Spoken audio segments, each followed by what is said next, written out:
A Epístola de João fala sobre os marcadores de um verdadeiro crente. Meus irmãos, não deixe de... Se você não viu hoje, não deixe de ver. Muita aula excelente.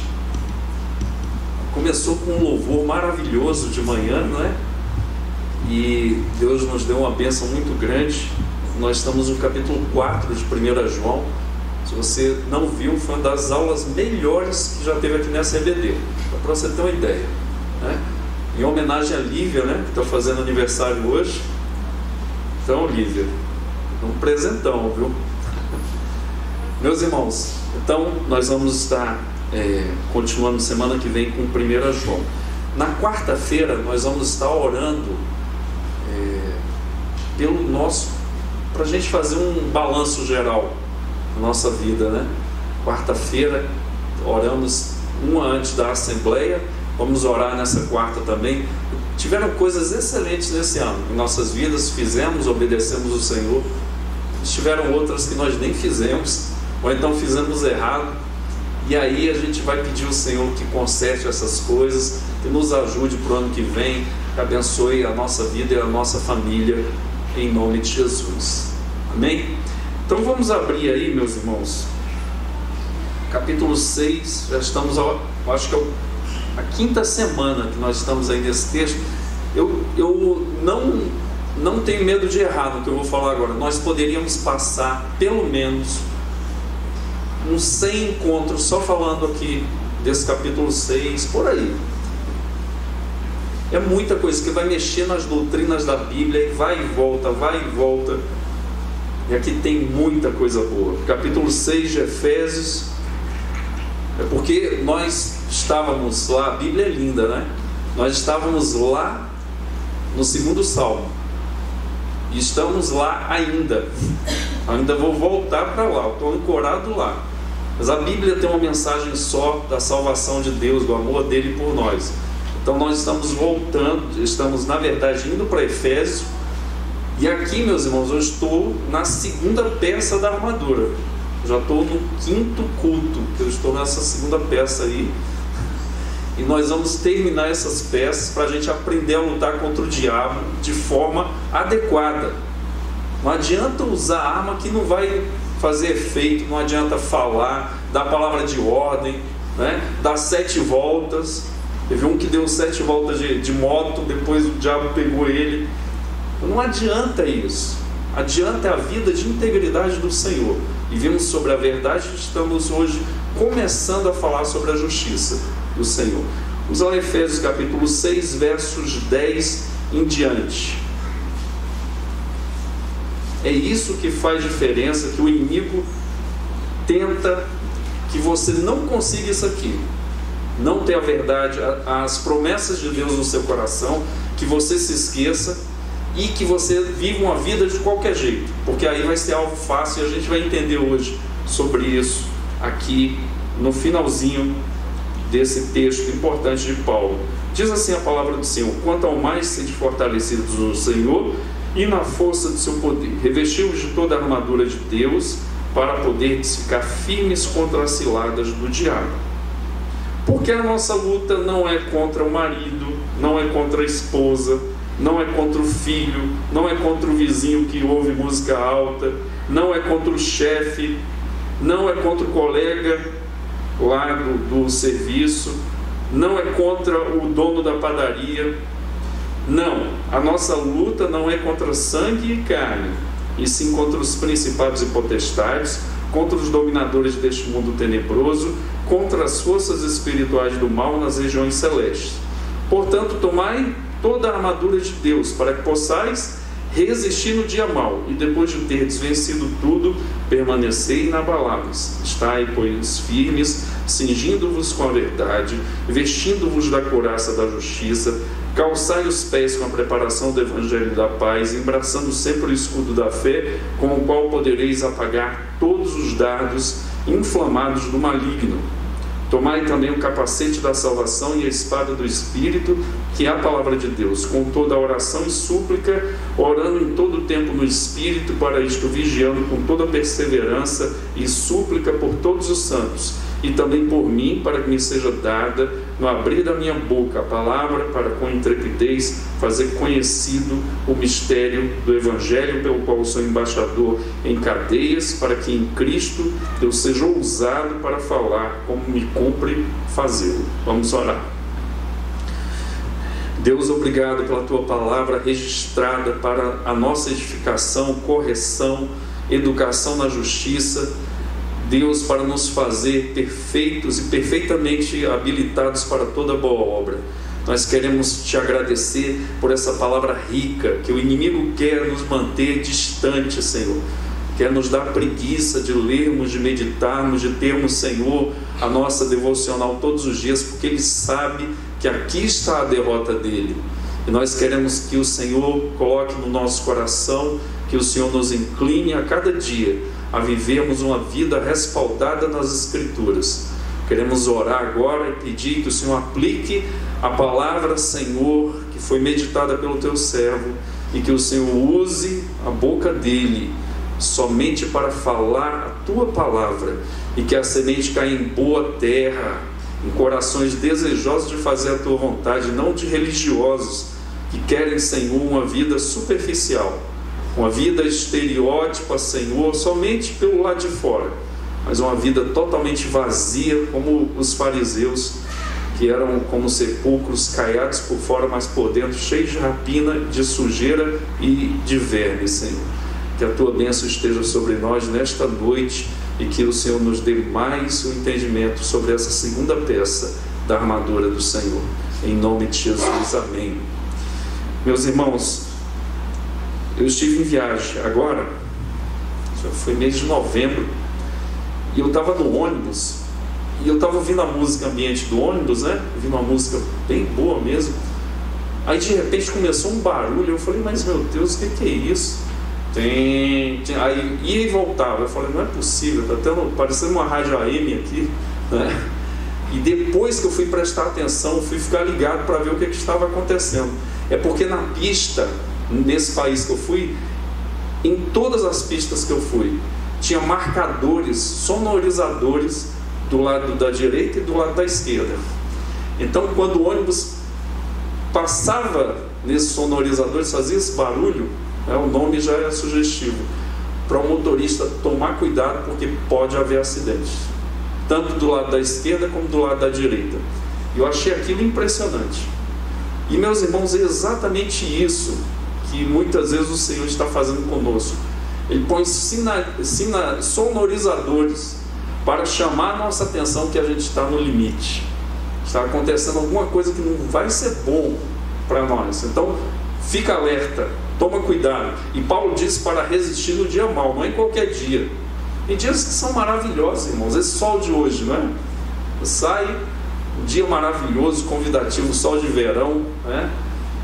Mas tem dia que é difícil, tem dia que acontecem coisas difíceis, lutas espirituais, às vezes por fora, mas principalmente por dentro.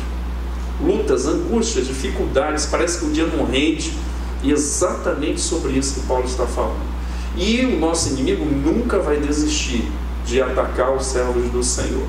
Então, meus irmãos, nós temos visto aqui algumas verdades. Primeiro, que a luta, Paulo fala que, eu brinquei aqui falando, não é contra cônjuge, não é contra esposa, não é contra filho, e assim por diante. A nossa luta não é contra pessoas humanas, é contra pessoas espirituais.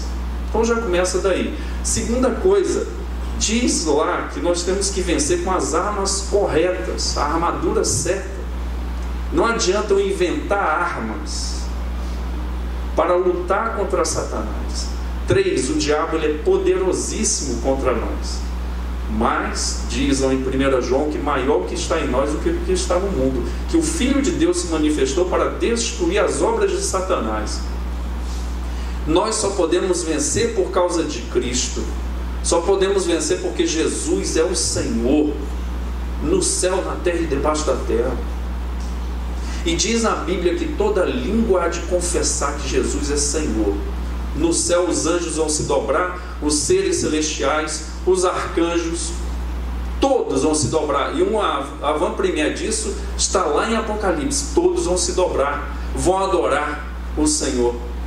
Na terra vai ter adoração. E debaixo da terra também os demônios vão adorar o Senhor, querendo ou não, vão ser obrigados a se dobrar e confessar que Jesus é Senhor para a glória de Deus Pai, todos, no céu, na terra e debaixo da terra. Pois, irmãos, essa luta está sendo travada, e nós falamos aqui sobre a verdade, falamos de várias verdades aqui, são verdades inúmeras que poderíamos falar, mas, por exemplo, nós somos aceitos por Deus pela obra de Cristo. Somos aceitos não por causa da nossa obra, mas por causa da obra de Cristo. Somos justificados. E Deus fez isso porque nos ama profundamente. E tem muitos crentes que sucumbem porque Deus não me ama, Deus não está cuidando de mim. E às vezes a gente está na luta e a gente começa a olhar para baixo e começa a esquecer de que Deus é poderoso e Ele prometeu que está conosco todos os dias até a consumação dos séculos. A gente se sente sozinho, a gente se sente abandonado. E, irmãos, Paulo está escrevendo uma carta da prisão. Ele não está solto, ele está sofrendo. E sofrendo injustamente. E a gente esquece às vezes que Deus nos ama profundamente. E outra promessa de Deus: estarei convosco todos os dias até a consumação dos séculos. Deus não sai de nós. Nós não perdemos a salvação. É outra verdade maravilhosa. Outra verdade maravilhosa: o Senhor colocou o Espírito dentro de nós como uma carta selada. Nós vamos chegar lá do outro lado, irmãos. Pode bater vento, pode bater chuva, pode bater trovão, gente tentar tirar a carta do lugar, trocar o selo, aí Deus repõe tudo de novo, porque diz que Ele é o penhor da nossa herança, a garantia. E diz lá em 1 Tessalonicenses 4,17 em diante, que dada a ressoada da trombeta, do arcanjo, os mortos em Cristo ressuscitarão primeiro, e nós os vivos seremos transformados com o Senhor nos ares. Não imaginou? Então Deus colocou o Espírito para quê? Dentre outras coisas, para garantir que Ele vai nos resgatar de volta. Ele está nos aperfeiçoando. E falamos outra verdade semana passada sobre o sofrimento. Irmãos, a igreja de hoje não fala sobre isso. E tem no sofrimento uma coisa ruim. Irmãos, eu não estou falando da parte emocional, não estou falando das feridas que ficam do sofrimento. Eu estou falando do sofrimento bom, que não é fruto de pecado. E diz que produz perseverança. E diz que produz caráter aprovado. E diz que produz esperança. Ora, a esperança, ela não é tirada de nós, porque o amor de Deus é derramado em nossos corações pelo Espírito Santo que nos foi dado pelo Senhor. Portanto, esse sofrimento é a purificação, porque diz lá em Hebreus 12:14, sem a santidade ninguém verá Deus. Não vamos ver o Senhor sem a santidade. Verdades importantes, que muitas vezes o diabo quer transformar isso, colocar uma mentira, e essa mentira passa a ser uma verdade para nós, e nós estamos vulneráveis contra ele. A segunda peça que o apóstolo Paulo fala, que é o que? Couraça da justiça. O que é a couraça da justiça? Era usada pelo soldado romano para proteger o tórax. Você pode ver isso em filme. Então ali está protegido de uma flecha, ali está protegido de uma espada, ali está protegido de uma lança, porque Paulo está falando do coração ali, do abdômen. E meus irmãos, a Bíblia diz sobre tudo que nós devemos guardar o nosso coração, porque dele procedem as escolhas da vida. E diz lá na Bíblia, não é só guardar, é sobre tudo o que você deve guardar. O que a gente faz às vezes? Sobre tudo que se deve guardar, a gente guarda o quê? O carro. Faz um seguro, e deve ter seguro? Deve. Seguro a gente paga para não usar. Agora, quando precisa, não é bom? Deve fazer seguro, mas isso aí não é suficiente para lutar contra Satanás. Meus irmãos, às vezes a gente põe a nossa proteção em outras coisas que não o nosso coração. O que tem entrado no nosso coração é aquilo que vai sair depois. E muitas vezes nós temos deixado passar o que? Mentiras que vão fazer diferença em nossas vidas. Pois, meus irmãos, a couraça da justiça fala, a palavra justiça significa retidão. Imagine esse carro que eu falei, por isso que eu dei esse exemplo. O motorista está dirigindo, se ele não andar em retidão, tem alguns irmãos que fazem isso, Tem outra que está tirando carteira, já tomou pau a primeira vez. Eu falei: onde é que você dirige em Brasília? Para eu saber, para eu não ir lá, né? Pelo menos nos primeiros meses. Depois a pessoa fica boa também. Falei: vai ficar sócia da SEB, está amarrado, né?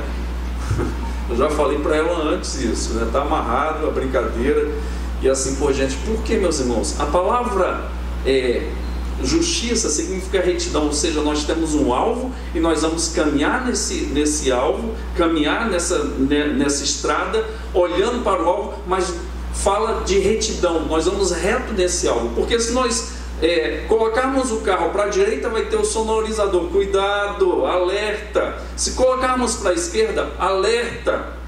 E tem alguns irmãos que vão passar de uma faixa para outra e não dá certo. A gente tem que ficar com o espírito de adivinho, que não é de Deus. Adivinhar o que o irmão está querendo fazer. Entra de uma vez, não dá certo, e aí não dá certo. Ou seja, irmãos, a palavra justiça significa retidão. E a pergunta é: como a retidão pode me guardar de Satanás? Mas é exatamente a retidão que vai guardar o teu coração como se fosse uma couraça contra os dardos inflamados de Satanás. Esses dardos eram lançados pelo exército, principalmente o exército romano. Dardos com fogo, que não só atingia o alvo, mas queimava pessoas, queimava vilas, queimava cidades. Pois Paulo usa a figura de dardos inflamados contra o quê? Contra os crentes. É isso que o diabo está lançando constantemente contra os crentes. Como nós podemos guardar? Com a justiça, com a retidão do Senhor. Hoje, meus irmãos, eu quero trabalhar a injustiça e mostrar que Deus nos dá exemplos muito fortes na sua palavra de personagens que andaram com Ele, que tiveram intimidade com Ele, que conversaram com Deus. Irmãos, eu acho isso espetacular. Deus falar e a pessoa ouvir e falar com Ele de volta. Pessoas muito íntimas do Senhor, mas pessoas que são homens falhos, que cometem o quê? Ao invés da retidão, de andar com o carro lá, o sonorizador faz o barulho, a roda do carro está lá e a pessoa continua indo para o lado que não deve ir, e vai dar problemas. Porque sobre tudo o que nós devemos guardar nas nossas vidas, devemos guardar o nosso coração, porque dele procedem as saídas da vida. Primeiro exemplo, irmãos, lá no Antigo Testamento, de uma pessoa que andou com Deus, que falou com Deus, um homem de muita intimidade com Deus, que foi chamado do pai da fé, Abraão. Esse irmão, Abraão, que nós vamos encontrar lá no céu, já imaginou encontrar Abraão lá no céu? Meu irmão, nós vamos encontrar Abraão. Nós vamos encontrar esse homem, vamos conversar. E quanto tempo a gente pode conversar com ele? Não tem tempo. Pode conversar como você quiser. Não vai ter fila, não vai ter preocupação, não vai ter feitor de psicopatas, que é o relógio, né? Ficar olhando, hora e tal. Irmãos, Abraão falava com Deus, Abraão via o Senhor, tinha intimidade com o Senhor. Tanto que ele tinha intimidade com o Senhor, que o Senhor, quando foi destruir Sodoma e Gomorra, ele diz o seguinte, lá em Gênesis 18, 17 e 18. O Senhor disse, falando Deus Pai: será que devo esconder, conversando, porque foi depois que eles falaram para Abraão que Sara ia ter um filho, 25 anos, esse aqui está no 24, você já imaginou, meu irmão? Você olha para a tua esposa, você com 100 anos, tá, que está com 99, a esposa com 89, novíssima em folha, e vem o anjo confirmar uma coisa que tinham falado quando Abraão tinha 75 e Sara 65, também já não era tão novinha. Você vai ser mãe, você vai segurar uma criança no colo e você vai amamentar essa criança. E no momento que Sara recebe essa palavra, porque ela não recebeu, ela ouviu que ela estava prestando atenção na conversa dos outros. E ela não somente fez essa coisa feia, ficar ouvindo na porta do quarto dos outros. Ela deu um sorrisinho de incredulidade. E o anjo que estava lá chamou a atenção dela. Porque o que o anjo estava falando? Ano que vem nós vamos vir aqui e Sara vai ter um neném e vai segurar no colo. Uma mulher de 90 anos.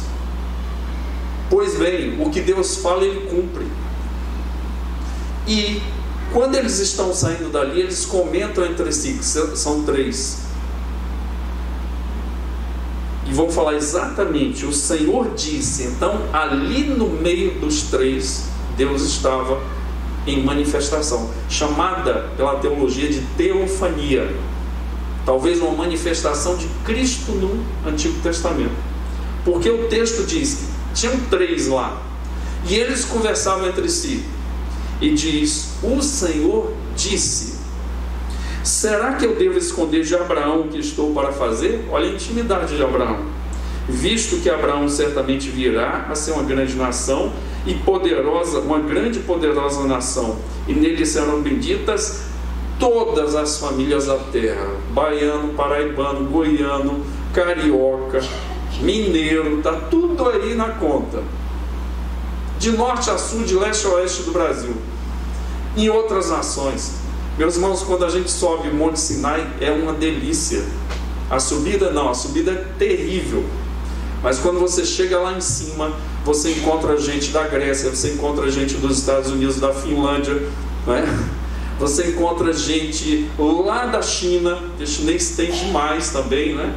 Você encontra gente de tudo que é lugar, baiano, você encontra gente de tudo que é lugar, todos adorando o Senhor e glorificando. Já imaginou? É uma amostra grátis do que vai ser a vinda do nosso Senhor. Deus fala: eu não vou revelar para Abraão o que eu vou fazer com Sodoma e Gomorra. A intimidade de Abraão era muito grande. Outro episódio, irmãos, você já imaginou? Você tem o seu filho, demora a ter 25 anos para ter esse filho.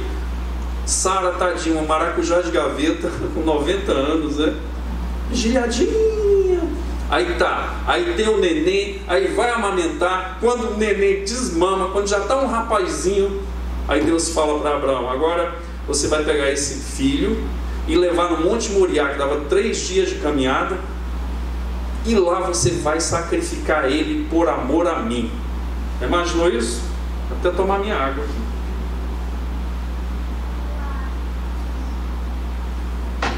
É muito sofrimento. Por isso que ele é chamado pai da fé. E o que é que ele fez? E o texto, a narrativa bíblica vai mostrando o drama de Abraão. Por quê? Porque ele não abre a boca nos 3 dias. Homem, quando está nervoso, quando está triste, quando está em dúvida, ele fica desse jeito. E às vezes fica a esposa do lado: o que foi? O que foi? O que foi? Deixa o homem. Está acontecendo uma evolução, uma revolução dentro dele. Abraão não abriu a boca. O que o narrador está falando? Ele está num drama, está numa confusão. Por quê? Como é que Deus promete um filho? Eu não pedi um filho. Deus promete, 25 anos depois, demora. Eu tento ajudar ele, tendo relação com Agar, e tem a Agar tendo filhos. Ismael não é o filho da promessa. Deus fala que é o Isaac que vai nascer. Quando o Isaac nasce, agora Deus pede ele em sacrifício. Meu Deus, sofrimento. Mas ele confia no Senhor. E o que diz? Quando ele chega ali na parte inicial do monte, ele dá uma palavra de um homem de Deus que tem fé no Senhor, que é o pai da fé. Ele diz: nós, eu e o menino, vamos subir ao monte e nós voltaremos. Só quem ia subir era ele e Isaac. Portanto, como? Deus pede para sacrificar. Como é que eles vão subir e vão voltar? O menino não vai morrer? Mas aos Hebreus, meus irmãos, tem esse texto aqui, Hebreus 11, 19, que é um dos textos mais lindos sobre os heróis da fé, que diz: Abraão considerou que Deus era poderoso até para ressuscitar Isaac dentre os mortos, de onde também figuradamente o recebeu de volta. Que homem espetacular, que homem maravilhoso. Pois Abraão sabia que Deus não mente, que Deus não se confunde, que Deus não volta atrás nas suas promessas. Senhor, tu vais me permitir matar esse menino que eu amo profundamente, vai trazer uma dor para sua mãe, mas o Senhor vai ressuscitar esse menino. E eles estão subindo, e lá vem a narrativa de novo para o drama de Abraão. O Isaac pergunta: pai, aqui tem a lenha, aqui tem um cutelo, aqui tem um fogo, e onde está o cordeiro? E o próprio pai, na iminência de matar o seu filho, fala: Deus proverá, Jeová Jireh, Deus que vê e provê. Pois eu quero te dizer nesta noite, se Deus falou, está falado. Se agarre nas promessas de Deus. Por quê? Porque é a coisa mais importante para a sua vida. Ele pega esse menino, e o menino já sacou tudo. Ele põe a lenha em cima do local, amarra o menino, pega o cutelo. Que homem de fé espetacular! Você faria isso, irmão? Ele levanta, e quando ele levanta, vem uma voz: Abraão, não faça isso ao menino, porque eu sei que tu temes ao Senhor. E quando ele olha para o lado, vê um cordeiro preso nos arbustos. Ele vai e sacrifica ali. Irmãos, esse homem tinha uma intimidade com o Senhor, uma confiança. Por isso que é chamado pai da fé. Homem espetacular, mas homem. E ele não ouviu o sonorizador da estrada que ele estava andando algumas vezes, meus irmãos. Por exemplo, quando ele estava ali com Sara, em 2 episódios, na casa de Amaleque, os amalequitas, e depois com Faraó. E o que é que ele fez? Teve medo. O pai da fé teve medo. O homem que confiou em Deus, que saiu da sua terra, da sua parentela. Já imaginou isso, irmão? Uma coisa é você falar assim, Deus chegar e falar assim: Wagner Salgado, né? Wagner Salgado, sai da tua terra, da tua parentela, e vai para Sobradinho. Lá eu vou te abençoar e vou te usar. Vou converter aquela cidade pelo menos uns 90%. O Wagner, ótimo, e vai para lá. É difícil? É. Mas imagina, Wagner, sai da tua terra, da tua parentela, e vai para um lugar. Aí ele: para onde? No caminho eu te mostro. É muita confiança. Pois esse homem que confiou, que ofereceu o seu filho, foi o mesmo homem que teve medo e falou assim: o pessoal vai me matar porque Sara era bonita, vai tomar posse dela, vão me matar. E ele fez isso 2 vezes. Na primeira, Deus guardou Amaleque de possuir Sara. Na segunda, o texto não fala. Então possivelmente Faraó teve relações com Sara por culpa de Abraão. Ele teve medo, ele não assumiu, ele não confiou em Deus. Olha só que coisa. Pois, meus irmãos, Deus agiu com tanto poder, que era íntimo de Abraão, que ele gerou o quê? Infertilidade em todas as mulheres do reino de Amaleque. E ainda falou assim, essas são as coisas que a Bíblia não explica, né? Vai lá e pede oração a Abraão, o profeta. Enquanto ele não orar, eu não vou curar as mulheres. Quando Abraão orou, depois de ter feito essa lambança, Deus curou todas as mulheres e todas ficaram férteis. Dá para entender, meus irmãos, que Abraão, que teve intimidade com Deus, ele teve medo, e por causa do medo ele mentiu. Ele foi o quê? Ele foi uma pessoa injusta, ele não teve retidão e causou problemas sérios. Qual outro problema que causou? O filho dele aprendeu a lição errada. Por quê? Porque Isaac fez a mesma coisa, mentiu também, como o pai dele fez. Irmãos, a nossa palavra toca, mas o exemplo arrasta, e às vezes até para o mal. Quando você está fazendo uma coisa, o teu filho está te filmando, está te olhando, está aprendendo, e às vezes é a ser injusto, é a fazer coisas, mentir, dizer que não está, dizer que passa amanhã, enganar o outro. O filho está vendo isso, está sendo o quê? Uma lição pintada com terror. Pois, meus irmãos, Qual é o aprendizado aqui?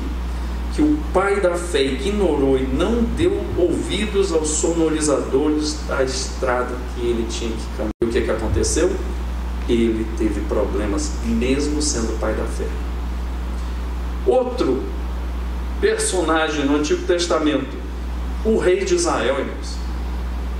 Esse homem é chamado, lá em Atos 13, 22, o homem segundo o meu coração. Quem está falando isso? Deus. Deus fala que Davi é um homem segundo o coração dele. Por exemplo, Davi é um adorador, irmãos. E adorador por meio da música. Ele é um arpista. Ele é um homem tão usado por Deus, de tanta intimidade, que desde a tenra infância, ele toca essa harpa, ele fala com o Senhor, ele ora. Ele é um homem diferente. Como diria, o coração quebrantado. Ele é sensível à voz do Espírito.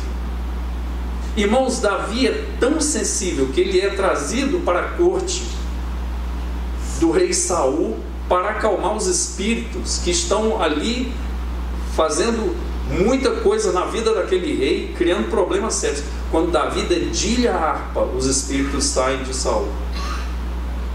Irmãos, ele tem intimidade na música, mas ele tem intimidade nas escrituras. Mais de 70 salmos foram escritos pela pena de Davi. Davi escreve salmos espetaculares. Salmos de uma pessoa quebrantada, arrependida. Por exemplo, o 32, ele fala antes do pecado, quando ele peca e antes dele se arrepender. Enquanto eu calei o meu pecado, os meus ossos foram ressequidos. A minha alma ficou em sequidão de estio, e a tua mão pesava sobre mim dia e noite. E depois do pecado, por exemplo, com Batseba, que diz lá: Senhor, eu pequei, contra ti pequei somente, não retires de mim o teu Santo Espírito. Ele é um homem de intimidade, um grande escritor, um teólogo maravilhoso, um homem sensível a Deus, um homem que deixou o reino todo saneado para a construção que ele queria fazer, por exemplo, do templo. Deus falou: você não vai fazer, porque você é cabra da peste, pega em peixeira, matou muita gente, né? Derramou sangue, furou o bucho de muita gente. Você não vai construir, não. Você é um homem de sangue, mas o teu filho vai construir. O que é que ele fez? Ele saneou as contas, guardou todo o mantimento para a construção desse templo e deixou coisas grandiosas, fortunas, tirou do seu e deu. Irmãos, esse rei Davi foi um homem segundo o coração de Deus, um homem que compôs salmos, um homem que andou com o Senhor, um homem que conversava com o Senhor. Mas, irmãos, um homem que também, em um momento da sua vida, ignorou os sonorizadores da pista que ele estava andando. Lembre-se do ônibus. Esse ônibus é você. Pode ser um carro menor, não precisa ser um ônibus. E Davi, irmãos, ali em 2 Samuel, capítulo 11, verso 1 em diante, que nós já pregamos aqui vários sermões, diz lá, irmãos, que num momento Davi deu uma bobeira. E o que aconteceu? Diz que ele tinha que estar na guerra, e ele estava onde? No palácio, já estava no lugar errado. E o que aconteceu? Ele comeu uma feijoada e saiu. Depois dessa feijoada, a feijoada não tem não, tá, irmão? Aí saiu e foi caminhar e visitar o palácio, olhar, passear. Ele contemplou a mulher tomando banho, achou a mulher bonita, diz no texto, perguntou quem era, mandou trazer essa mulher, possuiu essa mulher, adulterou com essa mulher. Em fração de segundos a desgraça foi feita. Por quê? A pessoa estava no lugar errado e começou a fazer coisa errada. E ali eu preguei sobre o que é a jornada da desgraça. Porque, irmãos, é um pecado, aí chama outro pecado, chama outro pecado, chama outro pecado. Davi foi pecando. O que ele fez depois? Ele tira um dos seus homens mais importantes de guerra, um homem estrategista, um homem preparado para a guerra, que nenhum rei prescindiria deste para ficar na guerra. Por quê? Porque ele era muito importante. O que ele faz? Tira Urias de lá, porque Batseba era esposa de Urias. Covardemente ele tenta lançar o filho sobre Urias. E ele tenta falar para Urias dormir com a esposa. Urias fala, e Urias dá uma aula para ele de santidade. Como eu posso ir dormir com a minha esposa se o exército de Israel está lá em campanha, se o meu senhor Joabe está lá e se a arca da aliança está junto? Eu não posso fazer isso. Davi chama ele no outro dia, serve a comida, e aí fala, eu tenho que embebedar esse cara, porque bêbado ele não vai fazer o que eu quero. Ele embebeda Urias, Urias sai bêbado e não desce para sua casa para dormir com sua esposa, fica junto com os soldados. Ele fala, não tem jeito, porque o pecado vai aumentando, aí vai entrando na função cada vez maior. E aí o que é que ele fez? Ele chama Urias e escreve um bilhete e põe na mão do Urias, e Urias não abre esse bilhete. Será que você leria se fosse você? Deixa eu dar só uma olhadinha aqui, né? Pois nesse bilhete estava a sentença de morte de Urias, dizendo, Joabe põe Urias na frente da batalha, ou seja, deixa esse cara morrer. E foi o que aconteceu. Quando Joabe leu, colocou Urias na frente da batalha, e o que aconteceu? Morreu. Os amonitas matam Urias.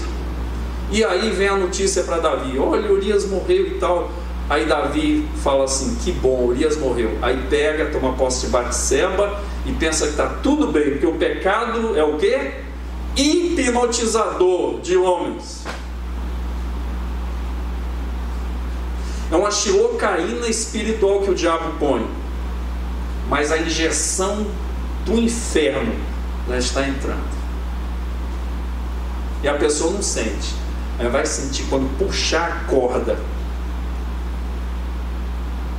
E aí diz no último versículo, verso 27, na última parte deste versículo, vai dizer o quê? Porém Deus não se agradou do que fizera Davi. E aí começa a reverter essa história. Davi, que é um homem cheio da graça do Senhor, um homem segundo o coração de Deus, num momento de infelicidade, um pecado, entra esse vírus, e Davi passa um ano nessa desgraça. Mas o servo do Senhor vai se arrepender. Natan é enviado, e quando Davi se arrepende, ele fala no Salmo 51, eu pequei contra o Senhor eu pequei, eu somente. Ele não fala, foi minha sogra, foi o colega de serviço, foi o irmão da igreja, falou nada disso. Eu bati porque você estava falando do meu lado aqui. Não, você bateu porque quis. Davi não põe culpa em ninguém, porque, irmãos, ele não deu ouvidos aos sonorizadores de Deus. O carro dele foi entrando para o abismo, caiu despenhadeiro abaixo, e foi grande a desgraça dessa injustiça, irmãos. Davi, por exemplo, perdeu a sua dignidade. Irmãos, ele perdeu o reino para o seu próprio filho. Já imaginou? O filho deitou com as suas concubinas na frente, na frente do povo, humilhou seu pai, tomou seu reino. Davi foi chamado de cão ruim. As consequências sobre Davi foram terríveis. Perdeu o filho que Batseba estava esperando. Tudo isso aconteceu por quê? Porque Davi é homem, por causa da injustiça que ele cometeu, por causa da falta de retidão que ele teve constantemente. Tudo começa com o primeiro pecado. Davi passa a viver desta forma. Irmãos, o ditado popular cabe muito bem para Davi. Davi comeu pão que o diabo amassou. E os castigos foram terríveis sobre a vida de Davi. A luta, a dificuldade, até o final da sua vida. Por quê? Porque ele ignorou e não deu ouvidos aos sonorizadores da sua estrada. Irmãos, uma certa vez tinha um pregador numa cidade do interior, cheia de fazendas, um culto, como diz lá, no ar livre, né? No meu tempo, ou então ponto de pregação. Isso é velho demais, mas era, só mudou o nome, né? Estava lá esse pastor pregando numa fazenda. Os anjos do Senhor se acampam ao redor dos que o temem e os livram. Os anjos do Senhor, e foi falando do sermão, batendo. E o menino saiu empolgado, entusiasmado. Entusiasmado significa cheio de Deus, mas empolgação é cheio de emoção. E saiu correndo. Os anjos do Senhor se acampam ao redor dos que o temem e os livram. E foi para a fazenda dele. Quando foi passando, aí tinha um cara sentado em cima na porteira. Falou: cuidado que tem um boi chifrador aí. Ele: os anjos do Senhor se acampam ao redor dos que o temem e os livram. Os anjos do Senhor se acampam ao redor. E foi correndo o rapaz, e veio o boi para o lado dele. Saiu correndo, deu-lhe uma chifrada, rasgou a roupa dele, jogou ele por cima da porteira. Ele saiu correndo todo ralado, com a calça descosida, com barro, morrendo de raiva. O pastor ainda estava lá. Falou: vou acertar contas com esse pastor. Mentiroso. Ele falou que os anjos do Senhor se acampam ao redor dos que o temem e os livram. Ele saiu correndo. Quando chegou lá: pastor, o senhor mentiu para mim, me conta a história, como é que foi? Não, eu estava passando, tinha uma pessoa em cima da porteira. O anjo estava lá, ele te avisou e você foi porque quis.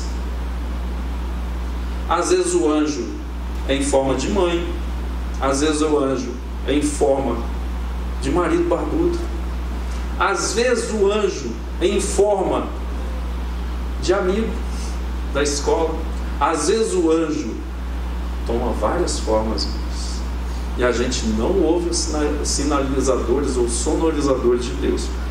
Terceiro e penúltimo homem desta noite, que foi pelo caminho da injustiça, mesmo tendo muita intimidade com o Senhor. Irmãos, eu estou falando agora de Salomão. A Bíblia diz que foi o homem mais sábio do mundo. Por exemplo, irmãos, no capítulo 10 de 1 Reis, a rainha de Sabá andou milhares de quilômetros da Etiópia para lá. É coisa pra caramba. Eu nem medi lá no mapa, mas é muita coisa. Não tinha VLT, BLT, não sei. Não tinha metrô ali, não tinha avião, não tinha nada disso.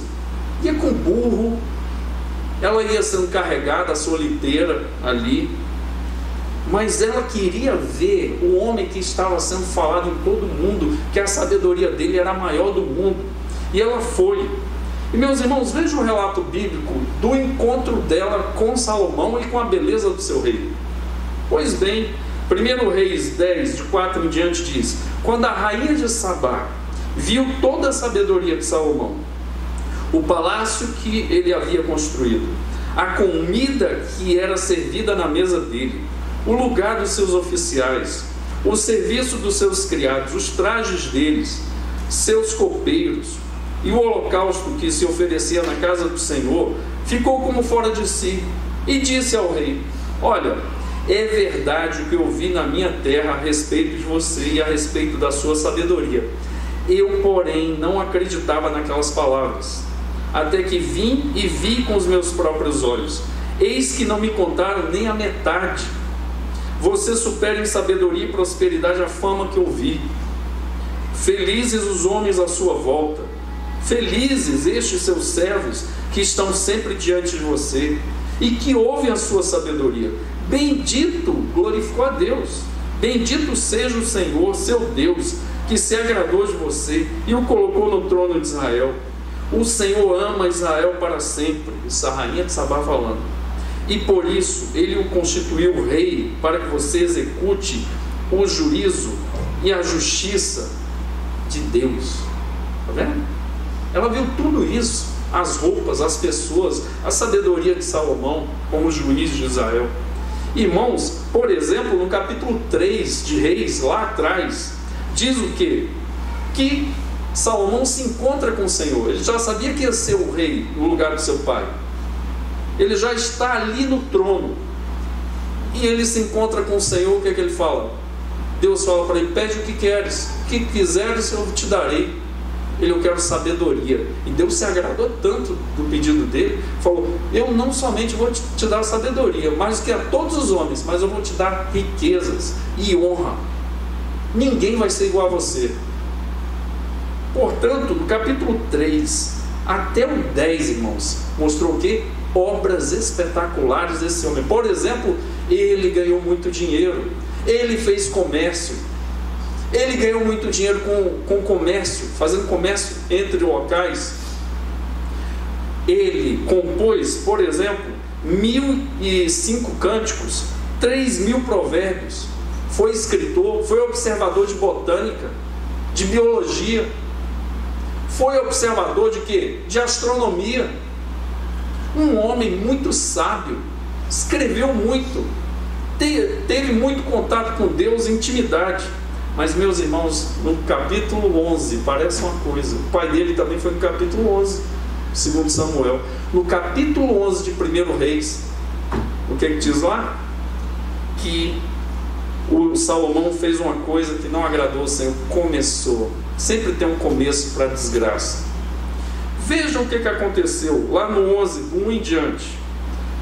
Depois de tudo isso que ele provou, da graça do Senhor, da sabedoria, diz aqui: além da filha de Faraó, Salomão amou muitas mulheres estrangeiras, moabitas, amonitas, foi mulher demais, irmãos, edomitas, sidônias, etéias, mulheres das nações de que o Senhor falara aos filhos de Israel: não se casem com elas, não se casem fora da igreja. E tem crente pagando preço. Nem se casem elas com vocês. A pessoa vem no culto: oh, não tem problema de você ser crente, vamos lá. Aí vem no culto, no dia que casa: não vou mais ao culto não. É beber o quê? Eu vou para o clube, vou lá para beber. Você pensa o quê? Vai lá para a tua igreja, que começou o quê? Você acha que a pessoa vai vir para EBD? Vai lá para beber. Aí chega na sexta-noite: o quê? Você fica aí, eu vou sair com meus amigos para tomar todas, entornar. Aqui em Águas Claras eu vou comer, eu vou beber, eu vou me divertir. Você fica aí. Não, vamos para vigília. Vigília o quê? Isso é coisa de careta. Deus tinha avisado. E o que aconteceu? Não se case. Por quê? Pois perverteriam o coração de vocês para seguirem outros deuses. A esta Salomão se apegou pelo amor. Tinha 700 mulheres, que eram princesas, 300 concubinas.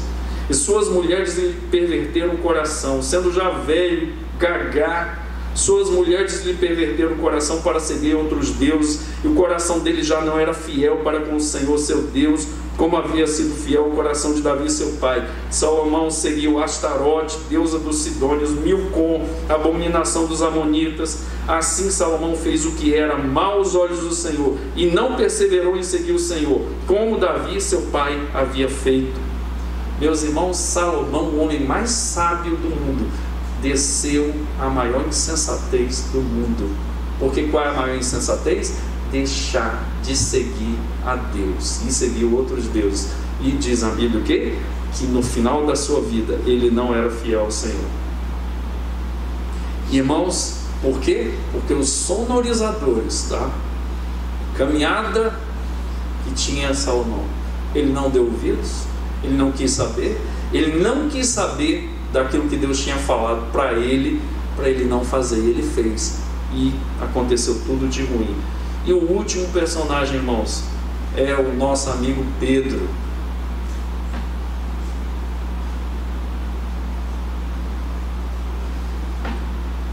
Que tinha o cérebro na ponta da língua, nem deixava pensar, já estava saindo a palavra. Meus irmãos, vocês já imaginaram um seminarista como Pedro? Andar, comer, dormir, enxergar os grandes milagres do Senhor. Já imaginou isso? E, meus irmãos, já imaginou que isso é incomparável, isso é maravilhoso? Andou com o Senhor, abraçou o Senhor, ficou com o Senhor, dormiu com o Senhor, subiu ao Monte Santo com o Senhor, teve a visão lá de Moisés e Elias, ouviu a voz do céu: esse é o meu filho amado, a ele ouvi. Viu o batismo de Cristo e a voz do céu: esse é o meu filho amado, em quem tenho muito prazer. Pedro teve uma intimidade profunda com o Senhor. Irmão, só tinha um problema que Pedro tinha e os outros discípulos também. Jesus falou: estou indo para a cruz. E eles lá: quem é o maior aqui? Aí o João e o Tiago, que depois se transformou o João no discípulo do amor, que mais falou de amor na Bíblia foi o João. Mas antes era Boanerges, filho do trovão, cabra duro. Passou assim perto dos samaritanos, tinha um local lá, uma hospedagem. Foram falar: não, vocês são judeus. Aí eles voltam lá, falam para Jesus: ó, se o Senhor quiser, a gente manda fogo do céu e consome esses miseráveis, para eles aprenderem com quem eles estão mexendo. Aí Jesus desfez aquele negócio. Mas Jesus caminhando, falando: eu vou para a cruz, vou sofrer. E eles discutindo quem era o maior. E aí o João e o Tiago falaram para a mãe, porque tem crente assim, né? Aí falaram para a mãe: mainha, pede lá para Jesus, quando ele voltar no reino, para a gente sentar um à direita e o outro à esquerda, humildemente. Aí a mulher foi falar que também estava com o espírito errado, e foi falar com Jesus. Jesus falou: ó, vocês não sabem o que é que vocês estão pedindo. No reino de Deus não é assim. Quem serve é maior do que quem é servido. E Jesus faz aquela celebérrima pergunta que às vezes a gente responde como Pedro respondeu, com o cérebro na ponta da língua: vocês podem receber o batismo que eu vou receber? Sim.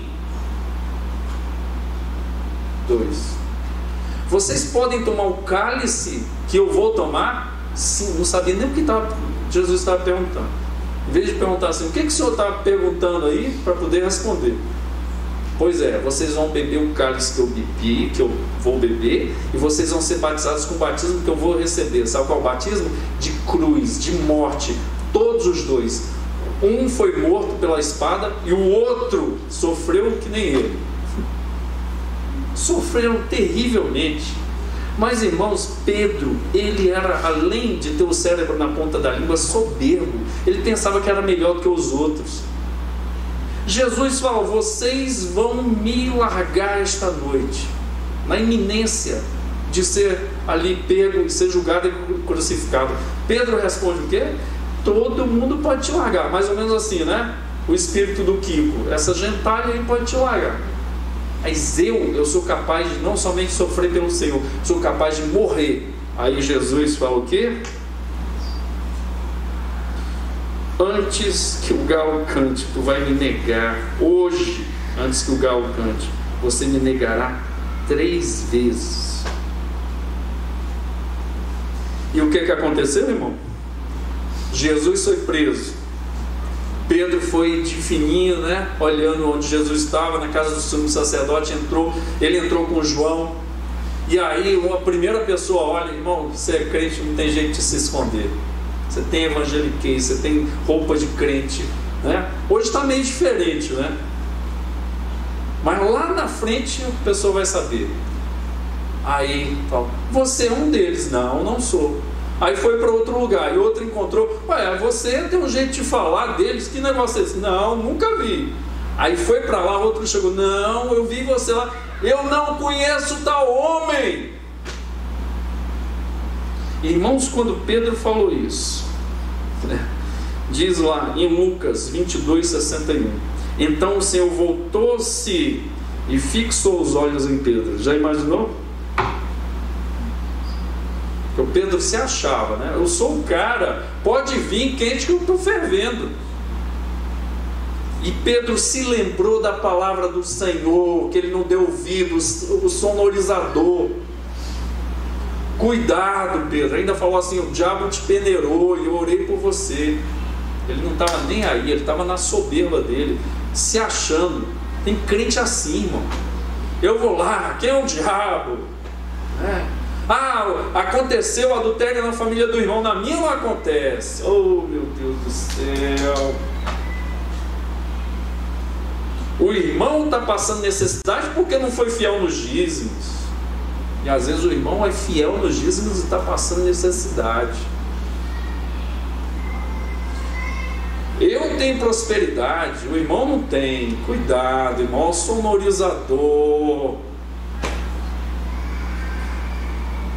Pedro se lembrou da palavra do Senhor, como lhe tinha dito hoje, antes que o galo cante. Está até em vermelhinho aqui: você me negará 3 vezes. E Pedro, saindo dali, chorou amargamente. Que choro, que angústia. Eu pisei na bola, Senhor, eu entreguei o Senhor. Eu falei que não ia entregar, eu falei que ia morrer pelo Senhor. E na hora que o Senhor precisou de mim, eu neguei, eu esqueci do Senhor. Eu coloquei a minha vida em primeiro lugar. Porque Jesus sabia que Pedro ainda não estava pronto. Pedro não estava pronto. Eu lembro uma vez, irmãos, lá em Israel, pregando, bem mais novo. Aí quando eu preguei, o guia, que era uma mulher, ela falou, muito dura, diga-se de passagem. Quando eu terminei de pregar um sermão lá, ela falou: pastor, posso falar alguma coisa? Pode. Eu já sabia que vinha chumbo grosso. Ela falou: pastor é igual vinho, tá? Aí saiu e foi embora. Eu falei: já entendi, o sermão foi uma droga, né? Ela quis dizer o quê? Você tem que amadurecer mais. E é verdade. Quando alguém fala para você que você não está pronto e você não está pronto, às vezes você não vê que não está pronto. Você pensa que arrebenta, você pensa que vai conseguir. É igual a pessoa quando tira a carteira, pensa que dirige demais. Eu sou Ayrton Senna e sai fazendo pirueta por aí. Pum, primeiro poste, ali já é o primeiro sonorizador. Pedro se achava e pensava, irmãos, a gente às vezes se acha, que chega um irmão da igreja para nos corrigir, a gente fala: quem é você? Aí chega a mãe para falar: você é quadrada, você está ultrapassada. Aí o pai fala: não, você não entende isso aqui, como é que pode? Não, entende muito bem, o cara já comeu muita mais farinha, mais sarapatel, mais buchada de bode do que você, muito mais sal. Tem gente, às vezes o chefe que tem uma experiência de 30 anos fala, o cara: não, ele não sabe. Como não sabe? Irmãos, Deus usou ali a vida de Pedro para ele aprender. E depois ele estava lá escondidinho, quando Jesus aparece e fala para as mulheres: diga aos discípulos e a Pedro que eu vou para Galileia. Porque Pedro estava detonado, desistiu do ministério, foi pescar, e Jesus aparece lá de novo. Jesus é bom demais. Eles não pegaram nada. Pescador experiente. Quando vai para a praia, irmão, Jesus fala: primeiro, tira aí, ó, joga a rede aí, ó, o tanto de peixe, quase rompeu a rede. Quando foi lá já tinha peixe assado na brasa por Jesus, deve ser bom demais. Pão. Os caras olharam assim: poxa, a gente passou a madrugada todinha, porque Jesus queria ensinar que Ele é a fonte do pão, a fonte do peixe, de tudo que nós precisamos. O Senhor é a fonte. Nós não temos necessidade de coisa alguma, porque o Senhor basta para nós. Ele é o pão que desceu do céu, que dá vida ao homem. O pão que foi multiplicado no deserto, comeram dele e depois tiveram fome. Esse pão que vem do céu é o pão que sacia a alma. Quem tem Jesus tem tudo, irmão.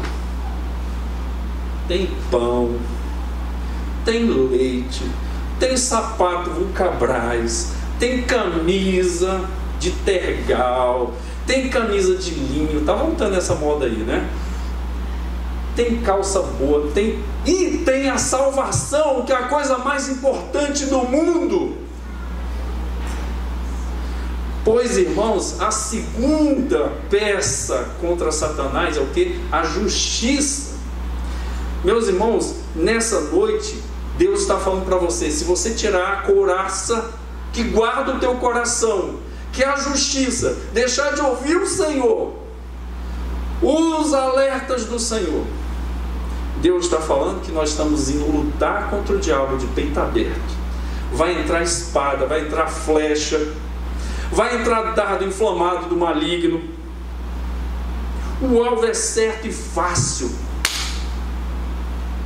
Abraão caiu, Davi caiu, Salomão caiu, Pedro caiu, porque não deram ouvidos ao alerta do Senhor.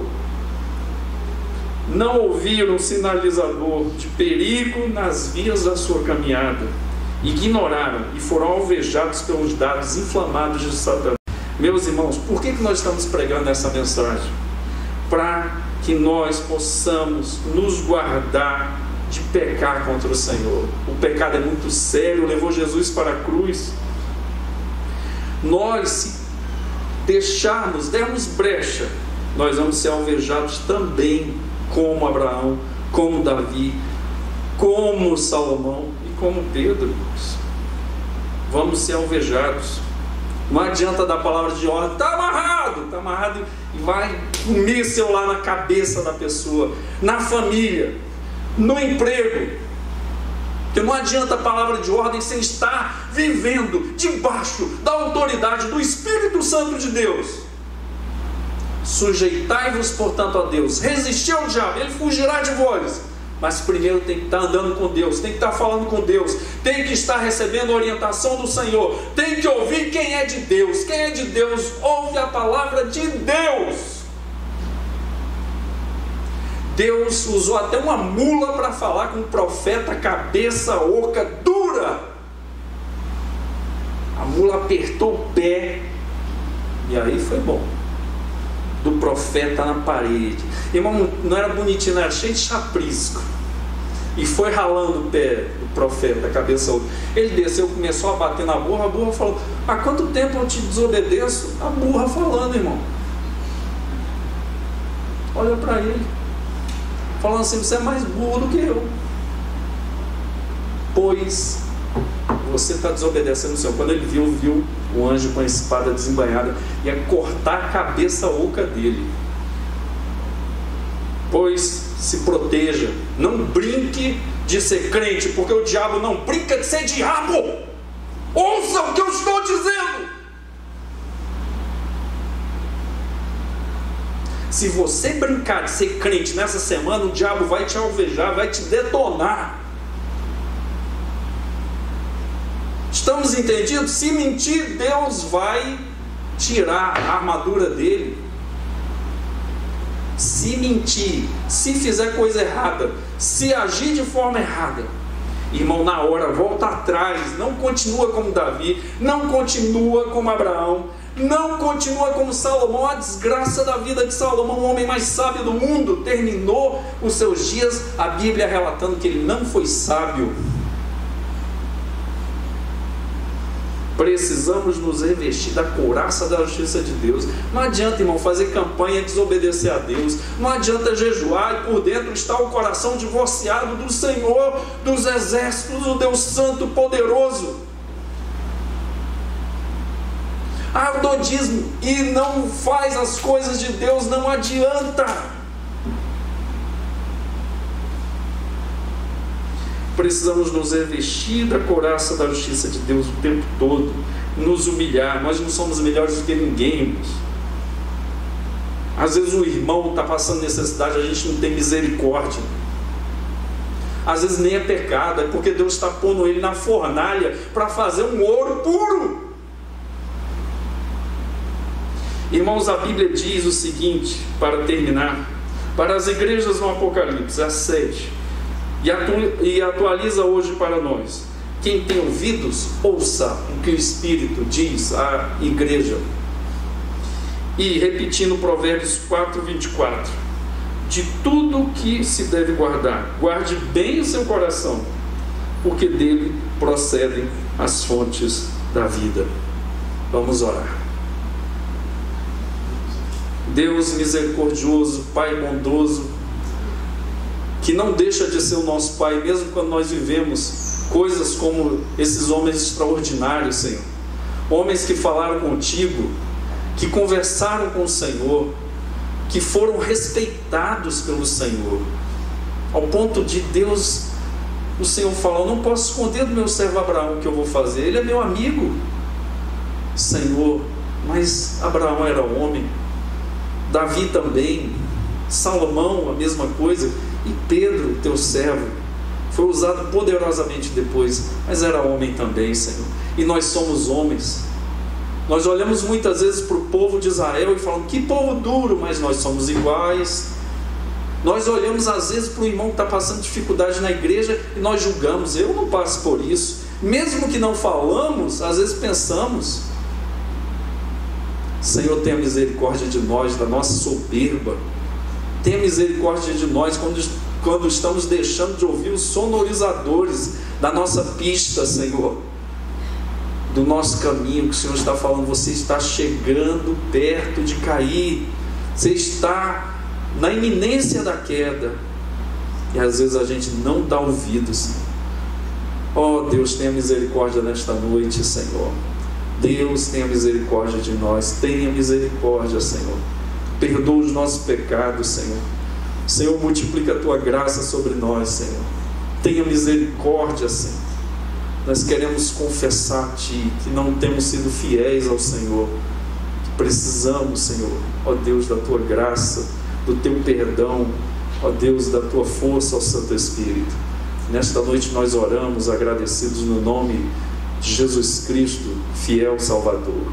Amém.